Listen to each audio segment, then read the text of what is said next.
porque agora a gente traz um assunto muito importante relacionado à Covid-19. Mais uma vez, os limites da ética e autonomia médica voltam a ser discutidos.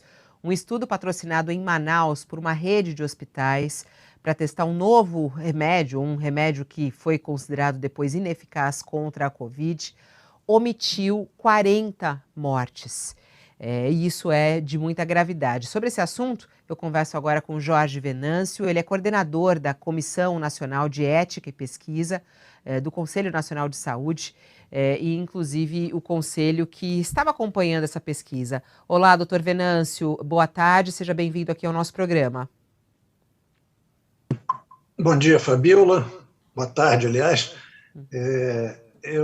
Sobre esse caso, quer dizer, o que aconteceu? A pesquisa inicialmente foi apresentada com uma proposta para ser realizada em Brasília e foi aprovada no final de janeiro passado para ser realizada em Brasília. Existia, inclusive, uma pergunta no questionário da Plataforma Brasil, que é o sistema eletrônico onde é cadastrado o projeto, se a pesquisa era multicêntrica ou não. E o pesquisador respondeu não. Quer dizer, portanto, a aprovação foi apenas para um centro em Brasília. Ele, por iniciativa dele, resolveu fazer no Amazonas, mas isso é inteiramente irregular, não tem base nenhuma. E um estudo ter 200 mortes é uma coisa inédita, nunca vi isso nesse tempo que eu estou na Conep, já tenho 8 anos e pouco na coordenação. Né? É uma coisa inteiramente fora do padrão, porque ele alega que 90% dos óbitos foram no braço placebo, no braço que não tomou substância nenhuma, e que apenas 10% ocorreram no braço que tomou a proxalutamida.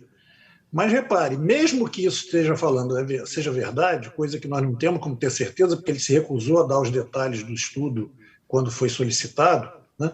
Mas mesmo que isso seja verdade, ele está inteiramente errado, porque ele tinha a obrigação de suspender o estudo e fazer o chamado crossover, ou seja, transferir os pacientes que estavam no braço placebo para a proxalutamida para evitar as 140 e tantas mortes que, segundo ele, aconteceram no braço placebo. Né?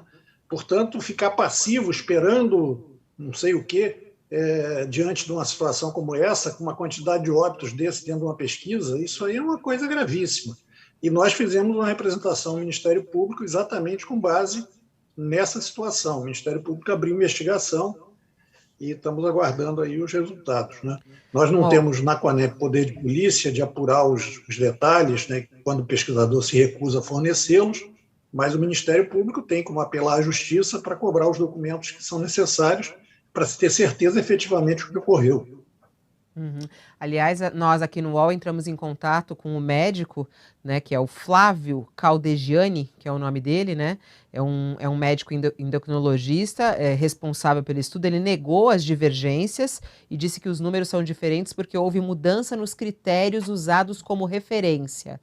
E o grupo Samel, que é o responsável, que patrocinou, informou que não é responsável pela pesquisa e que apenas participou na condição de campo de estudo na cidade de Manaus, após a análise feita por seu corpo técnico científico. Doutor Venâncio, em relação até esse caso, qual é a responsabilidade, por exemplo, de um patrocinador deste grupo médico, dessa rede hospitalar? Eles têm responsabilidade nisso? Eles podem ter responsabilidade, eles não são patrocinadores. Né? Nunca foi declarado que o Grupo Samel é patrocinador do estudo. Na declaração que o pesquisador fez ao site do governo americano, que acompanha a pesquisa, ele disse que o patrocinador do estudo era um laboratório americano chamado Applied Biology. Né? Aqui ele não declarou esse patrocínio. Então, não nos parece que o Grupo Samel seja patrocinador do estudo. Agora, a responsabilidade dele foi ter executado, pelo menos em algumas das suas instalações, as pesquisas. E nós não sabemos efetivamente o que ocorreu, porque nós pedimos, por exemplo, descrição detalhada dos óbitos.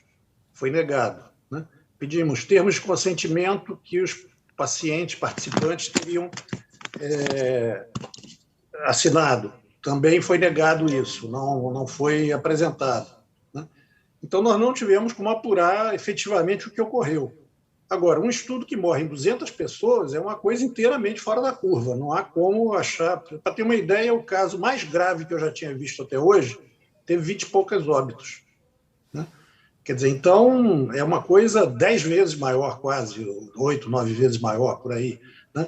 É um caso muito grave que precisa de uma apuração muito cuidadosa e tudo, e o pesquisador optou por uma linha de não ajudar na apuração, não passar os dados e tudo. Então, nós encaminhamos ao Ministério Público para que a apuração seja feita via judicial. Né? É o que é possível fazer numa situação dessa. Nossa, é muito assustador, né, doutor Venâncio? Numa semana no qual a gente também ouviu os absurdos que nós ouvimos lá nas declarações lá na CPI da Covid sobre o caso da Prevent Senior, né? E o que aconteceu também lá. Aliás, coloca na tela para mim a reportagem que a gente traz aqui no UOL sobre esse estudo que a gente está conversando com o doutor Venâncio, porque teve também, de certa maneira, um apoio ao uso dessa droga pelo próprio presidente Jair Bolsonaro. Ela chegou a ser elogiada pelo presidente e chamada de nova cloroquina. E o estudo repercutiu no país, né? Aí teve inclusive uma postagem do filho do presidente a respeito desse próprio estudo. O senhor acha que esse é mais um caso aqui? Ele até postou o do Grupo Samel, quando eles estavam divulgando. O senhor acha que isso aqui também deveria ser alvo da CPI, doutor Venâncio? Pode ter alguma relação com que eles também estão investigando lá, com o objetivo do governo federal em descobrir essa droga e, de repente, patrocinar esses remédios que são ineficazes? A minha impressão é que isso faz parte do desprezo à ciência que o governo professa, né? Porque chegar a conclusões apressadas, sem fazer um estudo com o cuidado necessário, só leva a fazer isso, ficar usando tratamentos que não funcionam. Né?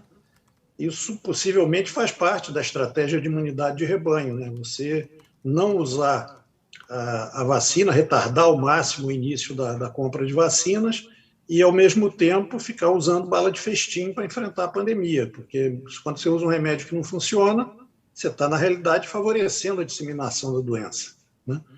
Então, a minha impressão é que isso faz parte disso. Agora, o pesquisador, eu não sei qual é o papel que ele tem nisso. Isso aí o Ministério Público vai ter que apurar e ver qual é a participação dele. Realmente é estranho, antes de ter conclusões, o presidente sair falando sobre remédios que não estão provados. E vamos ressaltar, esse remédio não tem registro na Anvisa, não é nem o caso de uso off-label.